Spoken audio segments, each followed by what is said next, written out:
If you guys like how I do my chart analysis on YouTube and you want to learn how to do it yourself, click the link below to check out the Vee Trades technical analysis course. What's up traders, this is Vee Trades and today I'll be doing a technical analysis breakdown for Alphabet with the ticker symbol GOOG. This was a viewer's request and thank you for your donation.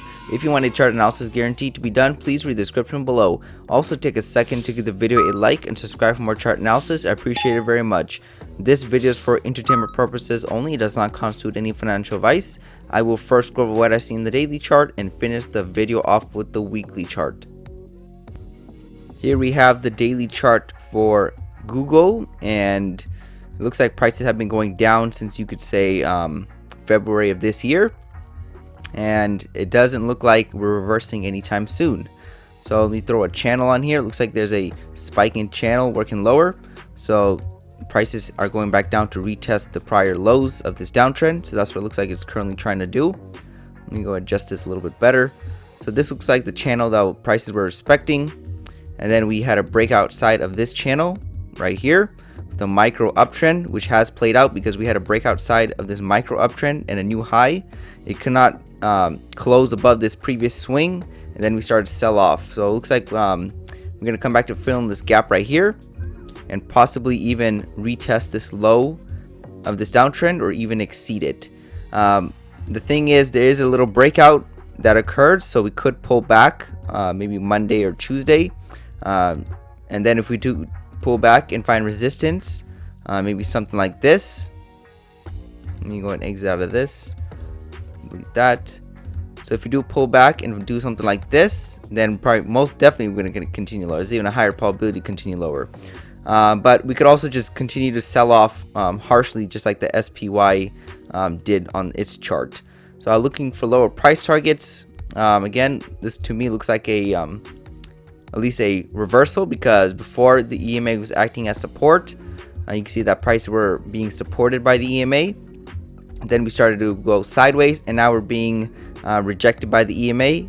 And if we do break above it, it's short-lived. So I'm looking for low price targets. I don't think the market has corrected enough, so gotta look for low price targets. And do I have a target in mind? Yes, we can do a measured move breakout of this range pattern. And if we do a measured move breakout, where is the target? The target is right at the 1983 level. So that's where I would be suspecting prices are trying to reach. We did come very close to it. Google did bounce from the looks like the 2047 level. So we're pretty close to the measured move. I'm not saying this is a bottom, but I'm saying this is a long-term target that traders are looking at before probably getting out of their position. So, and it also makes sense because this is where the breakout was and a huge gap that has not been filled. And you can see that these gaps right here were filled. So look, this is probably the next one they want to fill. So I'm looking for low price targets. As right now, I'd be expecting the 2030 level, and then even breaking that $2,000 price level that we're currently at, and entering the $1,900 levels. So that's everything I see on the daily chart. We can go and wrap this up on the weekly chart. One more thing before I forget to mention, looks like there is a stock split approaching fairly soon, which is right around the 18th of July. I don't know how accurate this date is, but definitely looks like there's a 20-to-1 stock split. So a lot of stocks are splitting, which makes the barrier of entry easier for more people. So that could also eventually probably lead to higher prices, because I don't think the market has topped. I'm looking for another push up. But the thing is, when you have these very large moves, you can see that in 2020 Google is right around the $1,000 level, and it reached the $3,000 level. For a company to increase that much for the size of Google is very unheard of. So we're going to be seeing big crashes. If we have large moves up, we're going to have big crashes, and that's what we're seeing right now. So the larger the move, the bigger the crashes we're going to be seeing. So I don't think this is a top. I think we're going to see more higher prices in the future and bigger crashes. So I think that's just the market we probably start getting used to. So stock splits are coming up. Definitely gonna, I don't know what they're gonna use to have the market go up, but as of right now, the chart is not telling me that we have topped. Looks like we definitely are correcting, seeing a bigger one than we have seen before. I don't know what they're gonna do. Maybe some more money printing. These stock splits will probably help drive up prices, because now instead of someone not being able to afford one share of Google, now they could potentially afford 10. So it definitely helps send the stock price higher. So it's no coincidence that we have these stock splits, and then potential quantitative easing maybe coming up end of this year. So just things to look forward to, and I don't think anything is a coincidence in these markets. So we can wrap it up on the weekly chart. Here we have the weekly chart for Google, and again, it's a massive run up since the bottom of 2020.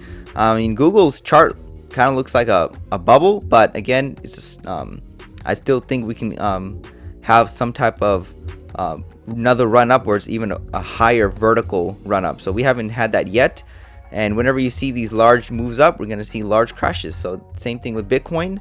Whenever we have these large moves up, you're going to see large crashes, but then you see more continuation. It's just trapped in a bunch of short sellers. So I don't think we have topped, but again, nothing is 100% in the market. We do have this uptrend channel that was in play, and we had the first break of it. So I'm still expecting a retest of these highs or even exceeding them. So that's why I don't think we have topped. I'm just waiting for this correction to be over. Looks like we can come back and retest this low at the 2041 level, and that's where prices bounce from this temporary support. If we don't find any support there, I think we can drop down to the 18 probably 26 level. That's another support or breakout level that could be reached. So probably a few more months of corrections, excuse me. You can see this week was a strong selling week. It looks like they're probably going to be coming down to take out the stop losses of the longs right over here. So that's all I see on the daily and weekly charts. And thank you for stopping by and checking out my video. Make sure to check out the rest of the channel, since you might be surprised on what you can learn. Leave a comment down below on where you think prices are headed. Also share the video if you want your friends to learn about the markets. Lastly, I appreciate any feedback to help improve the channel, since I want to deliver great content to you guys. See you next time, and bye.